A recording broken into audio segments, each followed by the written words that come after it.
Yo, Donald Trump, I don't know what you.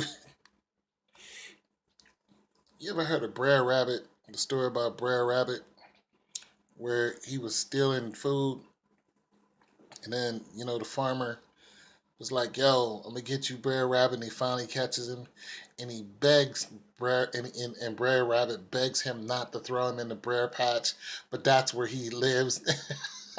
That was his home. He was like, no, in the Brer Patch is needles and everything. And he figured, I'm going to throw you in these needles and it's going to hurt you and you ain't never going to come back. But that's actually where he lived. And he threw, please, and he was going, please don't throw me in the Brer Patch. Please, please, please don't throw me in the Brer Patch. And he threw him in and he was like, turkey. This is the same thing that's happening to you, Donald Trump. You just threw Colin Kaepernick into the Brer Patch.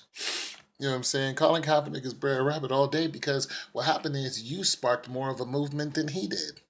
There's more people kneeling now than it look, they even got owners kneeling now. Let me pull up some of this beautiful footage here. They even got owners who are kneeling now. I mean, you sparked a whole, you know, I mean, Donald Trump, here's what I got to say about you.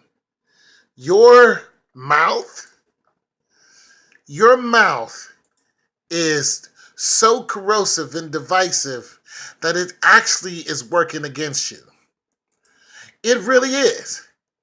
You're so flippant and you're so used to being the man and people do what you say because you have all this money that you don't really realize how to work with people. You just talk at people. You don't talk to people. See, you're a king in your own mind. And your gold and your silver and your towers, all that means something only to you and the few people who huddle around you. But the rest of the world does not care. We don't care because we know we're trying to survive every day on what we have. Do you understand that, Donald Trump? It's called We the People. See, Donald, you are not of We the People. Because in your mind, you're an elitist.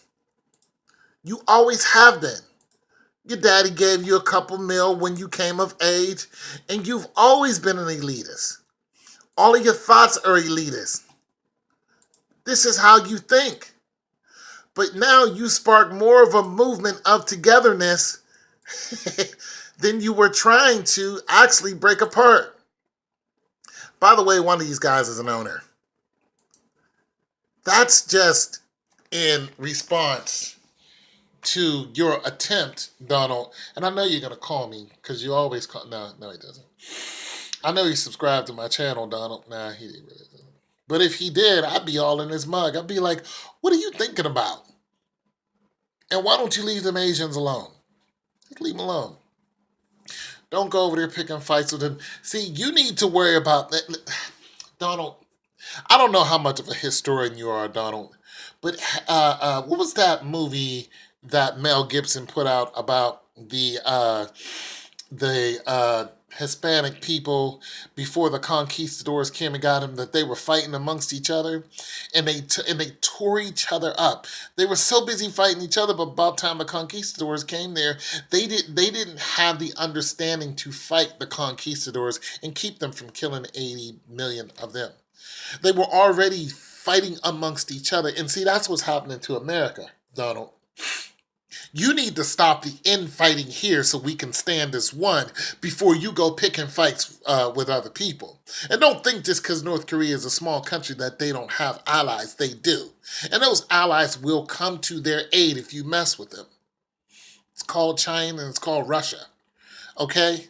They will come see about us if you keep messing with them. And here's what I got to say. If you really want to mess with them people so bad, then get on one of your planes, go land over there to North Korea, and fight it out with Kim Jong-il yourself. Don't get us involved in it, because we ain't got nothing to do with them. We go over to North Korea, and they love us. You know what I'm saying? They don't have no beef with us. Okay? You know what I'm saying? If, we go to Russia, Russians have no beef with us. They got beef with people like you. So I'm just saying, we have to, LeBron said we have to all come together and stand as one. We need to do that now.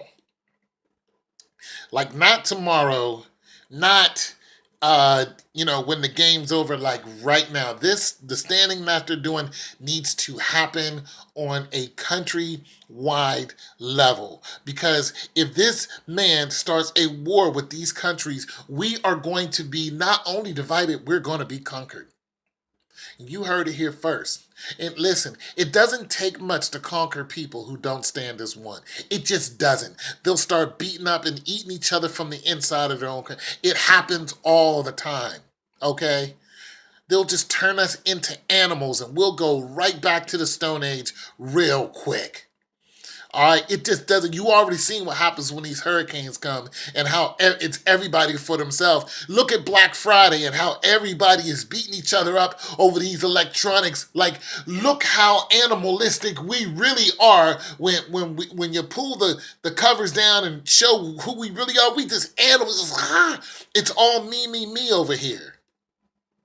We better cut that out or we won't stand long as a country. And this kingdom will fall like every other kingdom. It's your boy Tone 202, man. God loves you. I'm out.